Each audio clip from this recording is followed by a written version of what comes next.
Hi guys, நாளைக்கு நம்ம எங்கே போக போகிறோம்னா ஏற்காடுக்கு போக போகிறோம். கரெக்டாக ஒரு 5 மணிக்கு கிளம்பிடுவோம் கைஸ் அப்படின்னு சொல்லியிருக்கோம். எத்தனை மணிக்கு கிளம்புவோம் தெரியாது. இப்போ டைம் பார்த்தீங்கன்னா கரெக்டாக 12 ஆகுது நைட்டு.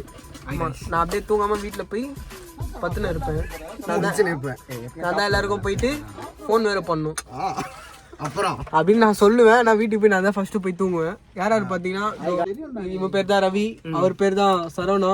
ஆட்டோ ஓட்டுற விஜயண்ணா அவர் பேரு. ஆனால் அவர் இப்போ ஆட்டோ ஓட்டல, ஏன்னா இப்போ வந்து கார் ஓட்ட போறாரு. அவர் தான் எங்களை எல்லாரையும் சேஃபா கூட்டிட்டு போறாரு. இல்லைன்னா நாங்க பரலோகத்துல தான் இருப்போம். இந்த விளாக் போடுவோம். அதுக்கப்புறம் தடன் தடன் இல்லை சிரிப்பு வரல.